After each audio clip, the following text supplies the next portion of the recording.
Taib, bismillahirrahmanirrahim. Assalamualaikum warahmatullahi wabarakatuh. Alhamdulillah wassalatu wassalamu ala rasulillah wa ala alihi wa sahbihi wa man wala. Rabbi shrah li sadri wa yassir li amri wahlul 'uqdatam min lisani yafqahu qawli wa ba'du. Jemaah sekalian, pagi hari ini kita akan berbicara tentang tasawur, gambaran big picture, konsep tentang ibadah. Kita jingok di surat nomor 2 Al-Baqarah ayat 21. Ya ayuhan nasu ubudu rabbakumul ladzi khalaqakum wal ladzina min qablikum la'allakum tattaqun. Wahai seluruh manusia, sembahlah Allah, beribadahlah kepada Allah yang telah menciptakan kamu dan orang-orang sebelum kamu agar kamu bertakwa. Mari kita lihat perunutannya ini. Itulah gambaran ibadah. Yang pertama, ibadah harus tahu tentang siapa yang harus disembah. Ini nomor satu. Siapa yang harus disembah. Untuk itu yang kita tahu, sekarang ini kita sudah tahu, seidak-idaknya namanya sudah tahu, kita menyembah Allah. Tapi mungkin kita belum kenal nian dengan Allah. Maka kita harus belajar ilmu dua iko seidak-idaknya. Satu, ma'rifatullah, ilmu mengenal Allah. Kedua, ilmu tauhid. Nah ini satu, ini baru satu ini. Ini aspek ibadah yang pertama, siapa yang disembah, yaitu Allah. Bagaimana kita bisa tahu tentang Allah? Belajarlah tauhid, belajarlah ma'rifatullah. Yang kedua, siapa yang menyembah? Tadi di ayat itu An-Nas, manusia, kita sebagai apa? Subhanalladzi asra bi abdihi, sebagai hambanya.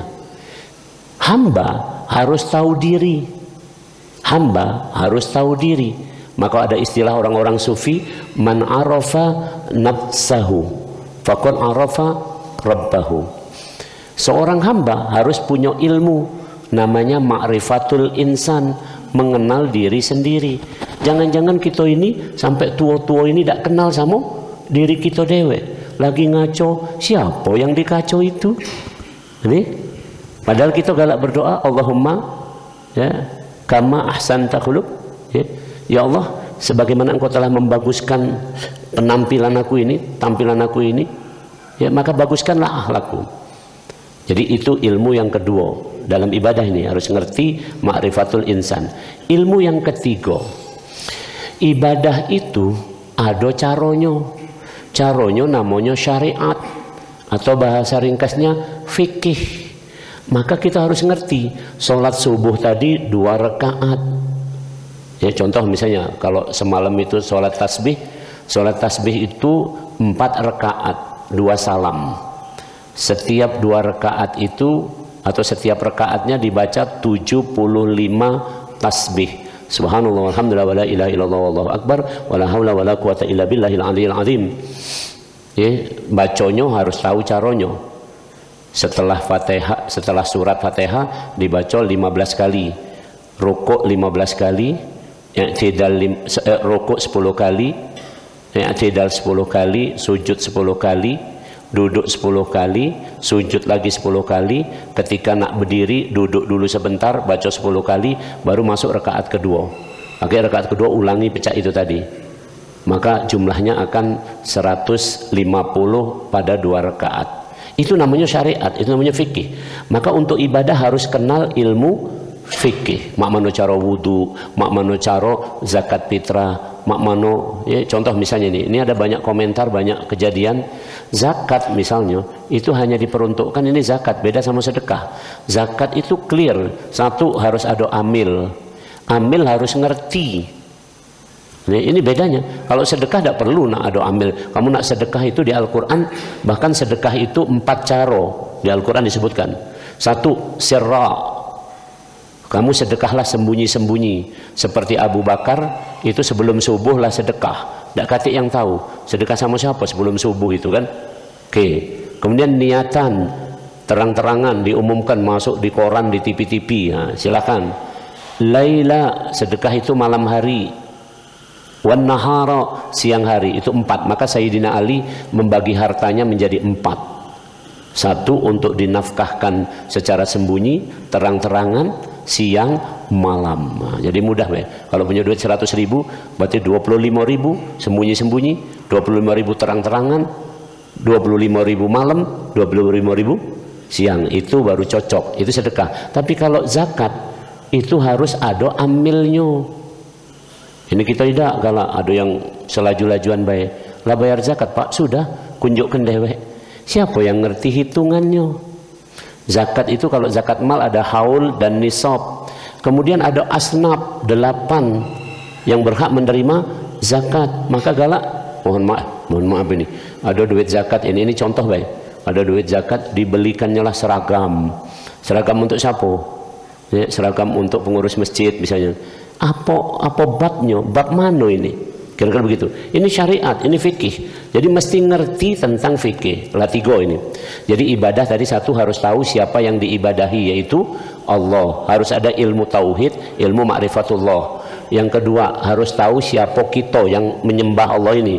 Maka harus tahu ilmu ma'rifatul insan, mengenal diri sendiri. Yang ketiga tata cara ibadah, harus mengenal ilmu fikih. Yang keempat kita harus tahu, contoh ini, kita tadi sholat ini di mana nih? Di masjid, benar? Masjid ini apa namanya? Sarana. Boleh tidak sholat di rumah? Boleh. Sholat itu harus pakai perlengkapan sarana, namanya wasilah. Di Al-Quran dikatakan, ya ayyuhalladzina amanu taqullaha wabtaghu ilaihil wasilah. Ada wasilah. Jadi kamu jangan anti wasilah. Wasilah itu ada 2, satu benda, satu manusia. Satu benda, satu manusia. Aku terangkannya ini. Contoh, kalau yang benda kamu lah clear, ya, masjid segala macam ini adalah wasilah sarana untuk kita ibadah harus. Yang kedua manusia. Nih, kita tahu sholat dari mana? Apa langsung kita ngerti dari Quran? Atau langsung kita ngerti dicontohkan Rasulullah? Tidak. Kita melalui wasilah para guru. Guru-guru itu adalah wasilah. Maka wajar saja ketika Allah ya menyebutkan di surat 59 ayat yang ke-10, Rabbana ighfir lana wa li ikhwanina alladziina sabaquna bil iman. Ya Allah, ampunilah kami dan orang-orang yang lebih dahulu dari kami. Guru-guru kita termasuk di dalam itu. Itulah galak kita berdoa untuk para almarhum, almarhumah. Lengkapnya berdoa untuk para arwah. Karena wong Palembang, wong Indonesia ini tidak pacak ngomong arwah, maka jadilah ruwah. Nah, ini kira-kira itu. Jadi para waliullah, Rasulullah, orang-orang mati syahid, orang-orang soleh itu adalah wasilah. Dalilnya sangat jelas di Al-Quran surat Al-Fatihah yang kamu baca. Apa kamu baca? Siratal ladzina an'amta alaihim. Ya Allah, tunjukilah kami jalan yang lurus, jalan yang dilewati oleh orang-orang yang disebut kelompok an'amta alaihim. Manhum, siapa mereka ini? Di surat An-Nisa ayat 69 dikatakan an-nabiyyin as-siddiqin asy-syuhada as-salihin wa hasuna ulaika rafiqa. Mereka adalah para nabi, orang-orang siddiq, orang-orang yang syuhada, mati syahid, dan orang-orang yang soleh. Ini wasilah.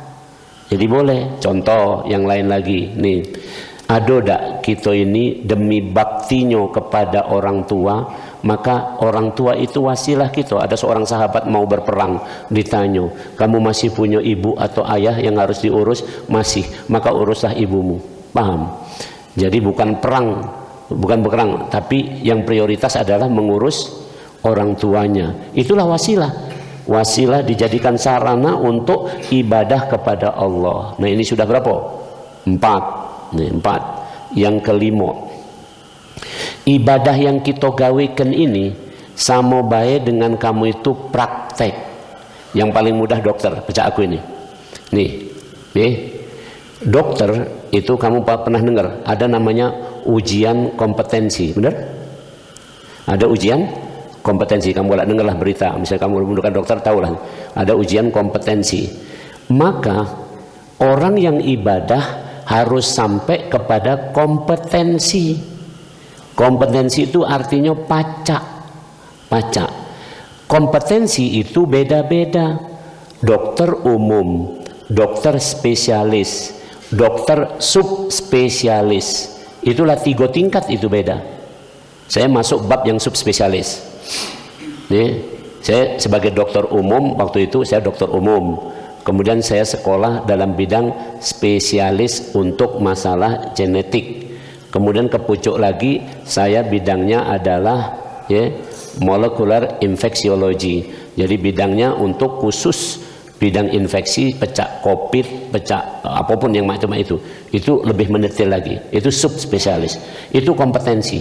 Terus kita di Indonesia zaman Presiden Susilo Bambang Yudhoyono, itu tahun 2012, itu beliau mengeluarkan Kepres tentang KKNI. Kamu jangan tidak tahu, KKNI, kualifikasi kompetensi nasional Indonesia. Jadi kepacaan wong Indonesia itu dipetakan.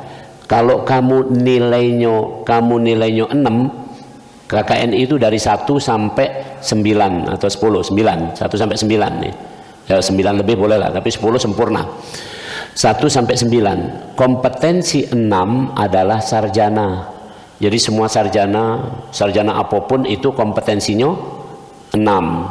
Profesi macam dokter sarjana tapi juga profesi itu 7. Master 8, doktor 9. Nah itu KKNI. Nah dalam ibadah, tadi masih ingat ayatnya, ada kompetensi yang dicapai. Setiap ibadah pasti ujungnya apa? Ya ayyuhalladzina amanu kutiba alaikumusiyam kama kutiba alal ladzina min qablikum la'alakum tattaqun. Ini perhatikan kalimatnya. Jadi kompetensi orang yang ibadah adalah takwa. Karena itu takwa itu ada 5 tingkat. Nah, tolong camkan ini. Takwa itu ada 5 tingkat. Kita masuk bab mana ini? Oke.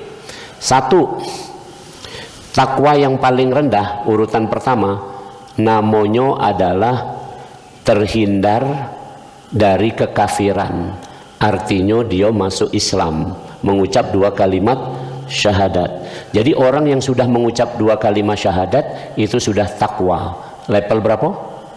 1. Walaupun dia belum sholat, belum apa-apa, itu sudah takwa. Karena dia sudah meninggalkan kekafiran. Ini 1. Ini level takwa pertama. Level takwa kedua disebut at-taubah, yaitu orang-orang yang sudah ibadah tapi juga ada tetap dosa-dosa maksiatnya. Ibadah iyo ngeke uang iyo, ada apa sih? Ibadah iyo, taklim iyo, bejoget iyo, apa lagi? Nah, ini level kedua dari takwa, ini namanya at-taubah. Yang pertama tadi muslim, masuk Islam, itu takwa sudah level 1. Level 2 adalah orang yang ibadah iyo, maksiat masih iyo juga. Ini level 2 nih, maka namanya taubat.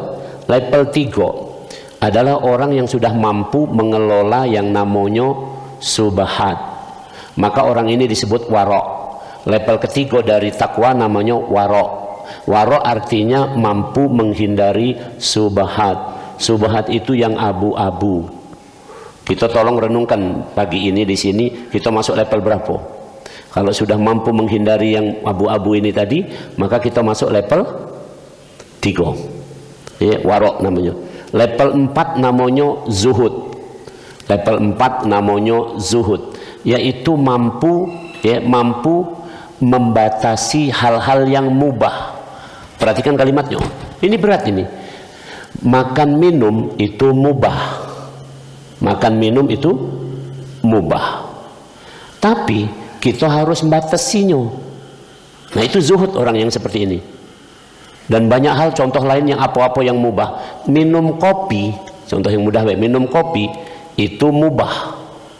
Minum kopi itu mubah. Saya dianjurkan oleh kiai saya ngomong, boleh kamu minum kopi, tapi kamu batasi. Rupanya aku baru tahu maksudnya zuhud. Duit kita, badan kita, beli kopi kita. Berarti kopi siapa itu? Punya kita.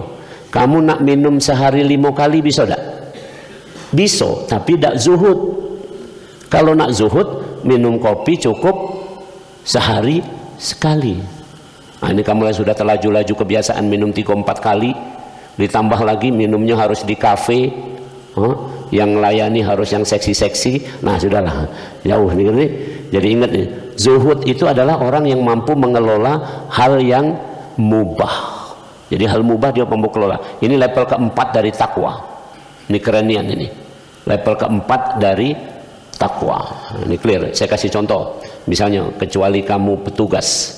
Kalau kamu petugas ya apa boleh buat. Tapi juga kalau petugas jingok-jingok lah gitu. Kalau dalam berbisnis. Zaman sekarang ini sampai hari kiamat nanti, bisnis yang paling besar apa? Coba tebak baik. Bisnis yang paling besar itu adalah haji dan umroh. Itu clear itu. Itu clear.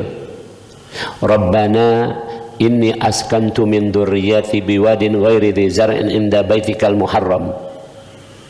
Rabbana liyuqimus shalah faj'al af'idatan minan nasi tahwi ilaihim.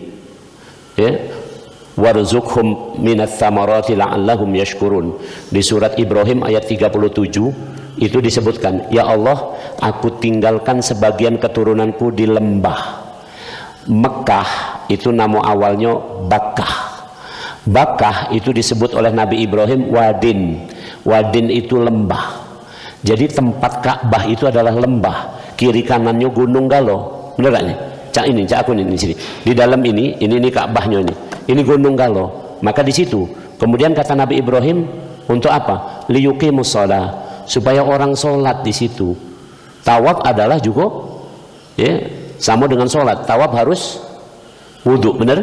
Oke. Kemudian faj'al af'idatan minan nasi tahwi ilaihim, jadikan manusia cenderung ke sana, maka seluruh manusia ngumpul di situ sampai hari kiamat itu nanti. Nah, saya bicara tentang apa tadi? Zuhud tadi. Ada tak uang yang kira-kira bolak-balik umroh? Pilek dikit umroh, ada masalah dikit umroh. Itu tak zuhud. Tidak zuhud. Ya, perhatikan ini, clear nian, apa kepentingannya? Walillahi 'alan nasi hijjul baiti man istata'a ilaihi sabila. Pergi haji dan umroh itu bagi yang mampu. Mampu di situ istita'ah itu sekali. Nah, kita ini galak diajari idak zuhud itu apa? Contoh misalnya ini. Kita ini kalau istilah istita'ah itu pergi haji, istita'ah berarti mampu. Sekarang pertanyaan aku, kalau ngutang mampu tak? Mangko-mangko pemerintah ngajari kita pakai, nah kamu sebut lah ini, pakai talangan, tak cocok cek. Terus kamu punya pendapat mak ini misalnya, sholat di Masjidil Haram 100.000 kali, benar memang lebih afdal dari sholat di Baitur Rahman Bang Raya. Maka kamu lebih cenderung ke sana. Ada sahabat saya ngomong, Prof, setiap Ramadan, Prof, kalau ini nggak usah ngubungi saya. Kenapa? 1 bulan penuh saya selalu di Mekah. Mantap dalam hati aku ini. Cuman aku ngomong, salah cek kamu itu. Perhatikan kalimatnya. Kalau Allah cuman ada di Mekah, bagaimana orang miskin yang beribadah di Semuntul, di Muara Padang, di tempat yang tidak dikenal, di kutub utara, kutub selatan, orang ibadah jauh tak dari Mekah? Kapan dia nak ke sana? Bagaimana orang miskin? Ini ibadah, konsep ibadah. Jadi sekali lagi, zuhud itu yang level keempat. Level kelima dari takwa, ini yang paling tinggi. Level kelima dari takwa, ya, itu perhatikan kalimatnya ini. Kalau para sufi mengatakannya dengan kalimat apa? Jangan para sufi dulu. Kamu galak ke Masjid Agung, itu ada tak baca zikir habis sholat? Ya Latifu ya Kafi, ada? Ya Hafidhu ya Wafi, ada? Baca itu. Ujungnya apa tuh? La ilaha illallah. La ilaha illallah pertama dibaca apa? Selingan antara la ilaha illallah dibaca maujud, bahwa Allah itu ada. Yang kedua, la ilaha illallah kedua dibaca ma'bud, yang disembah. Yang ketiga dibaca maksud. Ini yang saya mau sampaikan.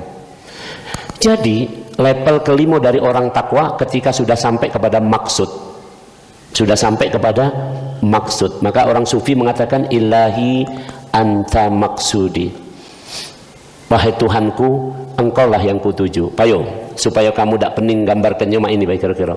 Seorang anak, ini ku kasih tamsil yang mudah nih ini. Seorang anak ya kuliah. Misalnya tidak usah contoh yang jauh-jauh lah, anak aku dewek kuliah di Jogja. Anakku yang kuliah di Jogja. Sudah ku daftarkan, ku bayarkan duitnya segala macam, ongkos UKT segala macam, ku kunjukkan kos yang bagus depan masjid. Habis itu karena jarak dia sama tempat kuliah jauh, di sana kate angkot, kalau naik Gojek mahal, maka mobil aku kunjukkan dia. Mobil aku kunjukkan dia supaya dia pacak bermobil kulu kiler kuliah. Nah, kira-kira fasilitasnya cukup lah ini tadi. Ini saya kasih ilustrasi dulu. Cukup? Cukup ya. Ya uang bulanannya ada, sudah lengkap. Oke. Kemudian dia telepon aku, anak aku tadi. Abah, aku nak balik abah nih, nak apa ini apa nak lebaran ini aku nak balik abah. Seneng nggak aku kira-kira? Pertanyaan, seneng nggak gitu? Seneng nian, seneng nian. Terus begitu balik ketemu aku, dia tidak nanyoi aku keadaan aku. Yang dia tanya, abah kaget tolong lagi fasilitasnya dinaikkan lagi, uang jajannya ditambah, mobilnya diganti yang baru.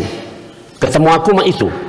Kira-kira yang dimaksud aku atau uang jajan tadi oleh anak aku tadi? Itulah kita. Kamu sholat duha, sholat suruk, yang kamu ingat-ingat coba, in kana rizqi fis sama fa'anzilhu, wa in kana fil ardi fa'akhrijhu, wa in kana haraman fatahhirhu, wa in kana ba'idan faqarribhu, wa in kana qalilan fakaththirhu. Yang kamu ingat cuma ini nyoba, bukan Allah yang dituju. Maka tahap takwa yang paling tinggi yang kelima adalah ketika kita sudah tahu cuman Allah di sini yang kita tuju, itu baru keren. Nah, kalau ini dulu aku kalau pagi ini kamu ngaku ada yang sudah level 5, mulai bulan-bulan depan aku tidak lagi ngisi pengajian di sini. Itu aja. Ini clear ini. Ini clear ini. Jadi kalau mah itu kira-kira level berapa kita takwa tadi? Kira-kira ini. Ya, kira-kira kita di kisaran 2 nak nuju 3. Mungkin 2,5, 2,6 jadilah nih. Kadang-kadang nyampe 3, turun lagi. 3 lagi gitu. Faham? Inilah ibadah. Konsepnya ada 5. Selesai pagi ini. Saya ulangi. 1. Ini pelan-pelan nih cara ini. 1. Harus tahu siapa yang diibadahi, yaitu Allah. Maka harus ada ilmu ma'rifatullah dan ilmu tauhid. Oke, yang kedua, harus kenal siapa yang beribadah, yaitu kita, hamba Allah. Harus kenal ilmu ma'rifatul insan. Yang ketiga, harus tahu tata cara. Maka harus kenal ilmu fikih. Harus ngerti nih ilmu fikihnya, jangan sampai ini. Yang keempat, harus tahu ilmu tentang wasilah, sarana, mana yang harus jadi prioritas dulu, mana yang harus jadi prioritas. Ini masalah wasilah ini. Contoh bagi seorang dokter nih, ada sedang ngoperasi pasien masih dalam keadaan kritis, waktu sholat sudah nak habis, maka apakah ditinggalkan sholat atau tetap nolong pasien? Nah, ini masalah wasilah ini. Maka dalam dalilnya disebutkan dulu kan menolong pasien, Allah tetap diibadahi, maka sholatnya jatuhnya kaki kodok, jadi tidak adaan lagi tapi kodokan, bukan adaan. Maka itu galak diajari, ini tidak sembarangan. Maka galak uang dari kota ini baru belajar dikit langsung ngomong bid'ah. Kalau ada imam yang ngomong usolli fardu itu maksudnya adalah supaya ngerti nak sholat itu nak ngapo. Ini sholatnya adaan atau kodokan. Kalau kamu tidak tahu adaan, mbeklah pempek kayak ketunjukkan mana yang adaan ini. Adaan itu yang nak sekarang inilah, yang nak dimakan sekarang inilah. Kalau kodokan berarti mengganti atau apa yang terlewat kita lakukan baru sekarang. Kemudian ya, terakhir tahu tentang kompetensi orang ibadah. Jadi orang ibadah itu harus ada. Makanya kalau kaki khotib Jumat galak ngomong, marilah kita tingkatkan takwa. Kamu tanya sekali-kali sama khotib, jangan tanya waktu dia khotib, setelah turun, Pak khotib ningkat dari mana ke mana. Coba tanyalah ini clear nih. Coba tanyalah. Kaki khotib mau jawab kan, iyo ningkat dari apa ke apa. Kalau kamu clear. No, level 1 jelas bukan kita sudah level 1 ini. Orang yang baru masuk Islam itu level 1 takwa. Level 2 itu tadi sudah ibadah tapi masih ada maksiat, inilah pecahnya kita. Level 3 tadi warok. Level keempat zuhud. Level kelima itu kalau bahas soal Qur'annya ada di surat Ali Imran ayat 53. Kalau kamu baca itu kerenian. Rabbana amanna bima anzalta wattaba'na rasula faktubna ma'as syahidin. Ya Allah, catatlah kami sebagai orang syahidin. Syahidin itu menyaksikan hakikat dari kehidupan ini. Yang ada di sini cuma Allah, itu level 5. Maka ilahi anta maksudi. Katik lain. Sudah katik goyah lagi di sini. Itu level 5. Makanya tadi kalau bapak-bapak, ibu-ibu rahimakumullah ini, kamu ada yang ngomongkan di sini, Prof, kami lah level 5, insya Allah ya setelah Ramadan ini kaki depan itu aku tidak usah diundang lagi ke sini, karena aku kecil hati kaki nak ngajari wong yang sudah level 5. Mana aku nak ngajari wong yang level 5. Baik, demikian kira-kira hari ini kita sudah belajar tentang gambaran, ya ini baru sekilas ini, gambaran tentang ibadah. Semuanya akan seperti itu. Ramadan puasa juga la'allakum tattaqun. Kutiba alaikumusiyam kama kutiba alal ladzina min qablikum la'allakum tattaqun. Semuanya tentang itu semua. Baik, mudah-mudahan Allah Subhanahu wa taala memberkahi kita. Tafadhol kalau ada pertanyaan silakan. Masih ada waktu. Fadhol Ji. Sana dulu. Duluan. Ada mic atau langsung? Mana mic-nya? Atau marah ini.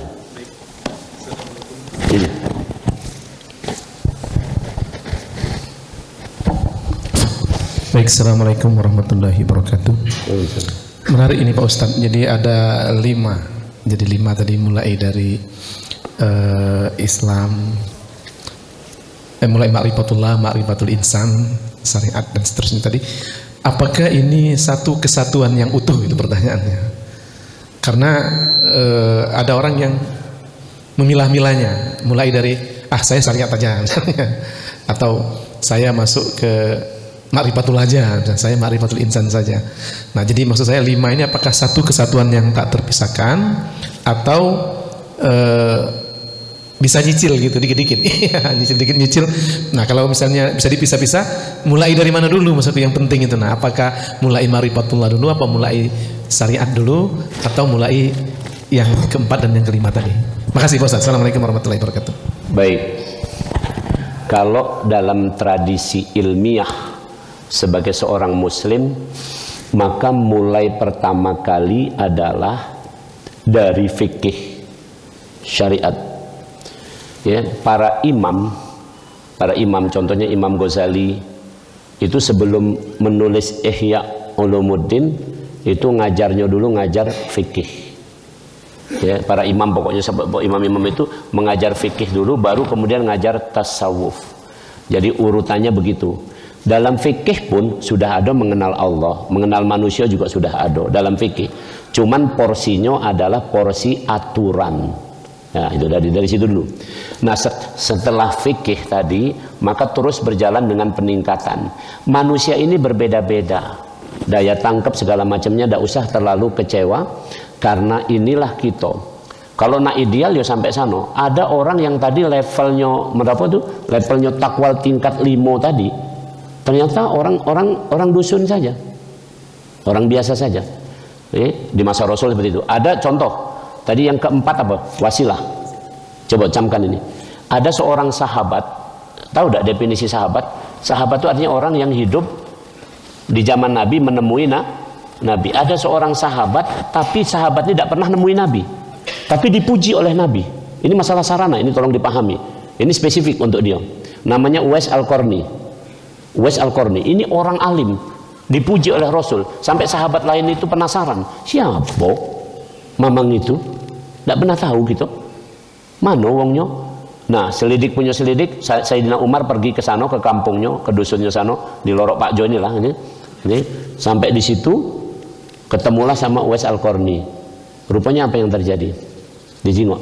Uwais Al-Qarni punya seorang ibu yang lumpuh, yang harus dimandikan, disuapi, ditunggui, digendong. Sehingga suatu saat ketika Uwais Al-Qarni mau pergi menemui Rasul, kata ibunya, kakek yang nunggu aku, ngurusi aku siapa nak? Perhatikan kalimatnya. Jadi jangan buru-buru galak kita ini nuduh. Kamu pecahnya tidak pernah ke masjid. Misalnya yang biasa-biasa ini. Tidak tahu kalau dia levelnya Uwais Al-Qarni. Cuman ingat-ingat Uwais zaman sekarang belum tentu kata urusan kata apa, tidak ke masjid itulah. Jadi urutan pertama adalah fikih itu dulu. Baru yang lainnya silahkan sesuai kondisi kita masing-masing. Kalau kondisi Uwais tadi berarti sarana didulukan. Karena dia masalah sarana, masalah wasilah dia duluan. Kalau misalnya pecah kito-kito ini, apalagi misalnya Kak Haji aku ini kan yang sudah tua-tua ini, sudah pensiun ini, cocok nian itu untuk yang dua ikut didulukan, ma'rifatullah sama ma'rifatul insan. Itu cocok nian nanti kan. Nih. Nah, kalau soal nak ningkatkan takwa tadi ya berguyur baik. Nih. Kalau belum mampu yang abu masih laju. Nih, ya sudah berarti masih kedua. Begitu. Demikian. Silakan.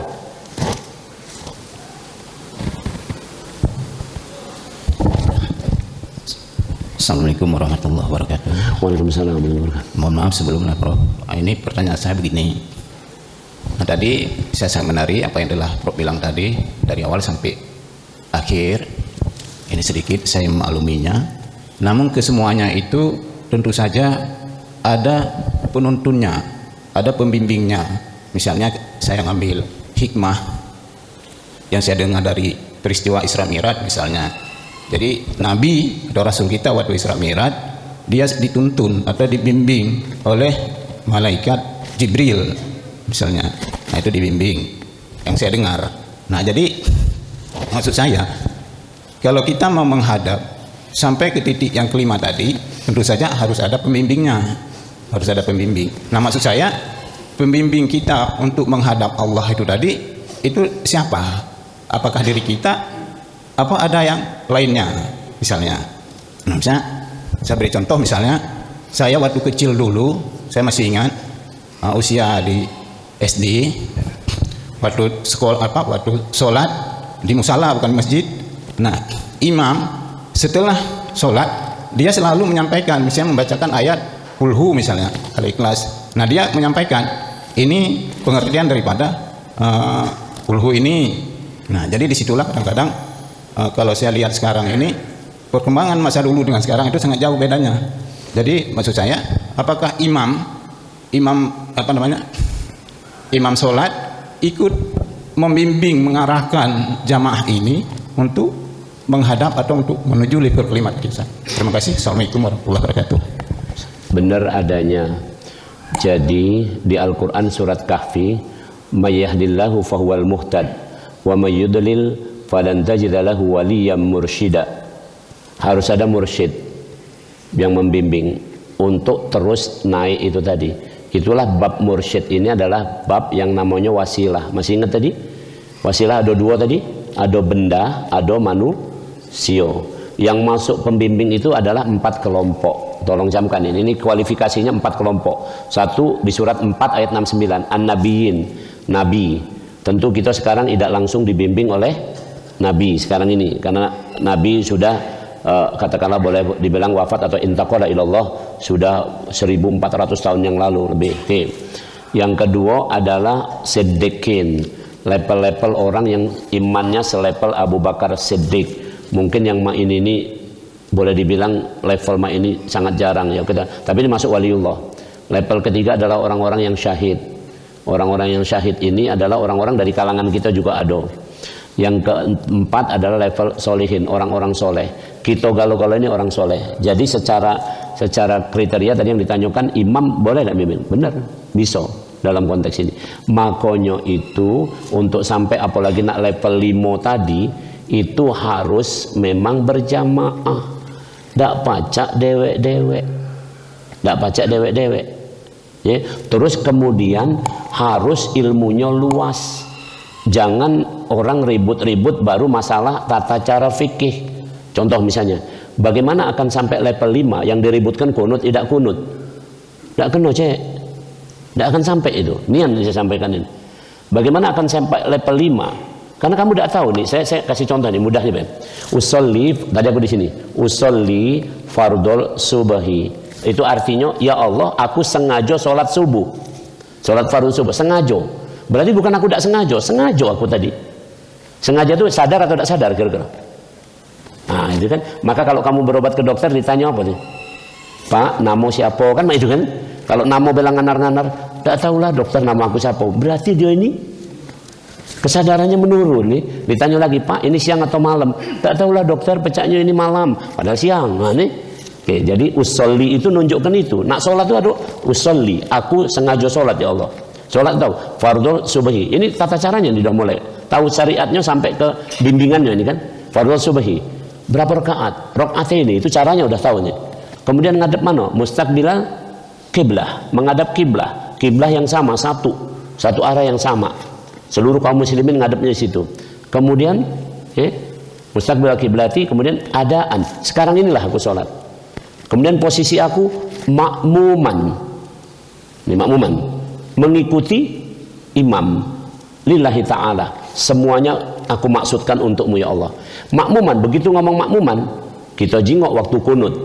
Jadi kalau tadi ada yang tidak kunut, misalnya kamu itu, mak mana nak nyampe level 5 kamu.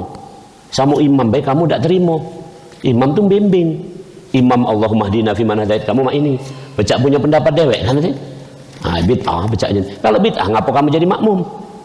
Ngapa bermakmum sama orang yang melakukan bid'ah? Jadi itu kira-kira pertimbangannya itu. Yang lebih tepat nih, makanya kita ini kan sudah sangat langka. Kalau nak nunggu pembimbingnya ulama itu mak mano gitu. Nak nunggu pembimbingnya itu misalnya kiai-kiai besar juga, siapa lagi sekarang ini kan? Sudah banyak error. Ini baru-baru ini aja ada MTQ di salah satu kota di Indonesia ini dibuka dengan joget K-pop, mana nih? MTQ itu cek. Lebih baik jauh dari MTQ, diubah baik lagi festival musik ini. Terus kemudian dibuka dengan K-pop, cocok. Ini lagi ribut ini di berita ini kan. Nah itulah kira-kira. Maka samping, nah utamanya yang membimbing ini saya sampaikan, yang membimbing anak-anak adalah kita, tolong camkan itu, utamanya membimbing anak-anak adalah kita. Nah yang membimbing kita ini adalah masjid ini bersyukurlah ini, makanya kalau masih bisa berjamaah di MBR ini, bersyukurlah. Ini dari imam tadi baca tiap Jumat, ini kan bimbingan ini, Rasul bersabda, tiap Jumat bacalah subuh, Rasul biasanya membaca subuh, rakaat pertama sajadah, rakaat kedua insan, itu kan bimbingan dari Rasul. Kita tidak berdiri di belakang Rasul, tapi sekarang di belakang imam yang wong sinilah. Tapi yang dibaca imam tadi sama dengan yang dibaca Rasul. Aku tadi ngerasakan mak itu, yang langkah lemaknya ya Allah. Itu kira-kira. Jadi benar gitu. Nah lebih bagus lagi memang di masjid ini makanya ada taklim, ada apa. Relatif, aku ini juga pembimbing, relatif. Dengan level tertentu, kira-kira mak itu. Jangan kamu sebut aku ini mursyid nian yang level apa. Ini kalau di bidang kedokteran aku mursyid nian. Kalau misalnya kamu nak ku bimbing masalah ini, saya kasih contoh nih. Ada salah satu kandidat doktor di pertanian sini, ibu-ibu, dosen Unsri juga. Itu pembimbingnya bingung. Dia nak membedakan secara genetik ini apa namanya apa itu yang keladi sama ganyong. Dia mau bedakan secara genetik. Itu kalau secara genetik mau dibedakan harus disetting DNA-nya. Pembimbingnya tidak tahu, dia juga bingung. Nah, terus habis itu ada yang ngomong ngadeplah Prof Yono. Ngadep saya, kemudian kutanya, apa yang kamu mau teliti? Ini segala macam, kurancangkan. Karena aku tahu konteks ini, aku masukkan ke dalam gene bank segala macam, aku buatkan rancangannya. Nah, kamu buatlah zat ini, sintesis, ini belinya di Singapura, ini kamu pesan kaki akan ini, terus habis itu dia neliti, selesai. Akhirnya ujian ini lancar nian karena tadi itu aku pembimbing nian di situ. Tapi kalau untuk yang ngaji mah ini jadilah, ini bimbing taklim mah ini jadilah, ini sebulan sekali ini jadilah ini. Ya, paling tidak kamu tahu sekarang ini takwa ada berapa tadi? 5. Kemudian ibadah itu ada aspeknya berapa? 5 juga tadi, aspek Allah, aspek hamba, aspek fikih, aspek wasilah, aspek takwa. Takwa sendiri ada 5. Jadi sekarang kalau kamu ibadah sudah agak nyaman. Itu bimbingan dari aku sampai situ. Tapi kalau aku tunggu tiap hari sampai kaget sore, tidak baca, aku mau abai. Ini karena itu kan. Demikian mudah-mudahan bermanfaat. Habis ya. Oh, sekali lagi. Assalamualaikum warahmatullahi wabarakatuh.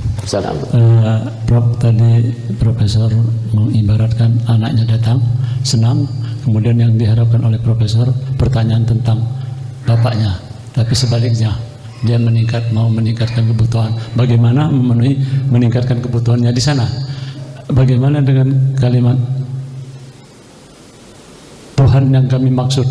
Apa itu pengertiannya? Assalamualaikum warahmatullahi wabarakatuh. Memang gini ya, contoh ya, Allah itu Ghafurur Rahim. Saya contoh ini, Ghafurur Rahim. Maka ada perintah di Al-Quran, fastaghfirullah innallaha ghafurur rahim. Minta ampunlah kepada Allah, karena Allah itu maha pengampun lagi maha penyayang. Perhatikan kalimatnya.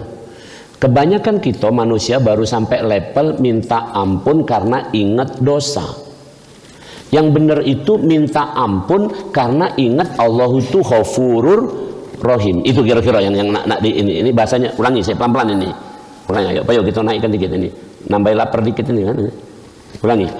Allah itu Ghafurur Rahim, dan Allah menyuruh fastaghfirullah innallaha ghafurur rahim. Minta ampunlah kamu sama Allah karena Allah itu pengampun dan penyayang. Waktu kita minta ampun, yang kita ingat apa? Ya Allah, alangkah banyak dosa aku, ampuni aku. Itu namanya ingat dosa. Kalau ingat Allah, mak mana kira-kira? Ya Allah, Engkau yang menciptakan aku ada ma ini karena Engkau, dan Engkau juga maha pengampun. Jadi apapun baik kesalahanku segala macam ini, aku yakin Engkau maha mengampuni. Nah, keren. Engkau dulu yang disebut. Beda sama ini tadi. Ya Allah, dosaku banyak nian. Pacak dak ya kok Engkau ampuni. Nah itu gimana? Jadi dia fokus sama dosanya, tidak fokus sama Allah. Tadi anak aku tadi mestinya ngomong mak ini, Abah, aku seneng nian ketemu Abah, rindu nian sama Abah ini kan. Sudah, itu baik. Kage abahnya ini kan bijak, pasti nanya dak abahnya nih, mak mano nak di sana nak nih, ada kurang duit atau tidak nak, baru ngomong dia, ada Abah. Tapi kalau tadi tidak kan, baru datang langsung ngomong, Abah, jadi di sana itu aku kurang duit Abah. Jadi kamu ini nak rindu sama Abah apa rindu sama duit tadi? Nah ini kebanyakan kita kan ini ibadah ini. Ya, tapi itu nak dilatih memang. Itu nak makanya mohon maaf nih. Istighfar itu kalau baru astaghfirullahaladzim itu memang kita lebih cenderung ingat sama dosa. Tapi kalau kamu sudah memahami Allahumma anta rabbi la ilaha illa anta khalaqtani wa ana abduka wa ana ala ahdika wa wa'dika mastata'tu a'udzubika min syarri ma sana'tu abu'u laka bi ni'matika alayya wa abu bi dzambi faghfirli fa innahu la yaghfiru dzunuba illa anta. Coba lihat di situ. Itu yang diingat siapa? Allah. Dari awal sudah ngomong Allahumma anta rabbi, Allah engkau Tuhanku, la ilaha illa anta, tak katik Tuhan kecuali Engkau, khalaqtani, aku Engkau ciptakan, wa ana abduka, aku ini hanya hambamu, wa ana ala ahdika wa wa'dika, aku sudah tekan perjanjian dan Engkau pun tekan perjanjian terhadap aku ini. Itu wa ana ala ahdika wa wa'dika itu maksudnya Engkau sudah buat perjanjian, aku juga sudah buat perjanjian. Tapi perjanjian ini mastata'tu, aku laksanakan semampu aku, mampunya mah inilah. Ternyata begitu baca Quran baru sedikit lah kecapean, mah inilah aku ini. Ternyata ketika ini sana terlaju-laju berbuat jahat. Nah, inilah aku mastata'tu. Abu ulaka bi ni'matika alayya wa abu bi dzambi. Ya Allah, ya, aku menjalani hidup ini dengan bersyukur atas nikmatmu, tapi juga aku menjalani kehidupan ini ada dosa-dosa. Maka ujungnya faghfirli fa innahu la yaghfiru dzunuba illa anta. Balik lagi ke anta. Maka itu sudah ya Allah, maafkanlah baik. Engkau kan maha pemaaf. Nah itu tadi tetap ininya. Tidak ngomongkan dosaku banyak nian apa bisa diampuni. Nah, gara-gara itu kan. Maka ada doa yang cukup bagus, syair bagus, ini penutupnya ini. Syair bagus ini apa namanya? Ya untuk level-level kita ini. Syairnya Abu Nawas itu kalau dia ngomong Abu Nawas itu kan sebenarnya fiktif, mungkin tidak asli, tapi ada cerita apa, tapi jadilah. Ya, ilahi lastu firdaus ahla. Ya Allah, tampang pecah aku ini tidak masuk kriteria penduduk surga, tidak masuk. Kan penduduk surga itu apa? Ada tulisannya. Coba lihat di surat Yunus. Surat 10 ayat 10. Ya, kita galak baca. Ya, dakwahum fiha subhanakallahumma wa tahiyatuhum fiha salam wa akhiru dakwahum alhamdulillahirabbil alamin. Itu doa di surga. Jadi surga pun masih zikir. Jadi syarat orang yang masuk surga itu ciri pertamanya salah satunya adalah zikir. Banyak zikir di dunia sampai di surga pun masih zikir. Caknya kita tidak masuk bab itu misalnya ini tidak masuk. Ya Allah, aku tidak masuk bab nak masuk surga mak ini. Ilahi lastu firdaus ahla. Kemudian kita ngomong wala aqwa ala naril jahimi. Aku ini sebenarnya pantasnya masuk neraka, tapi aku tidak kuat ya Allah. Jadi kalau sudah mak itu sebagai wong tua, ini anggaplah Allah sebagai wong tua, itu kira-kira jadi kamu nak ngapo nak? Kira-kira itu kan ini. Jadi ngapo nak? Surga ndak pantas. Neraka ndak kuat. Jadi balik lagi ke siapa nih? Ke wong tua, kebijakan orang tua. Nah ini penutupnya, ini PR untuk kita kalau kapan kita lanjutkan insyaallah mendalakan pengajian ini kan kayak Ramadan sudah lain kita habis Ramadan lah kita ngaji lagi, kita mungkin ingatkan baik aku insyaallah kita masih ada umur sehat segala macam oleh Allah kita sampai ke sini. Ada ayat yang bisa kita bikin nangis di surat Waqiah. Kalau kamu paham nian ayat ini keren nian. Nahnu khalaqnakum falaula tusaddiqun. Kamilah yang menciptakan kamu, kenapa kamu tidak membenarkan kami? Bahasa mudahnya mah ini gini. Nak, aku ini bapakmu. Ngapa kau percaya sama tetangga, tidak percaya sama bapakmu ini? Kira-kira mak mana kira-kira? Bahasa orang Jawa nelangsa bapaknya ini. Oh ya Allah, anakku lebih percaya sama uang, tidak percaya sama aku. Kata Allah, nahnu khalaqnakum falaula tusaddiqun. Apapun keadaan kamu, percayalah sama aku. Ini PR-nya lagi untuk kita ke depan, mudah-mudahan bermanfaat. Bismillahirrahmanirrahim. Alhamdulillahirabbil alamin. Allahumma shalli ala Muhammad wa ala ali Muhammad.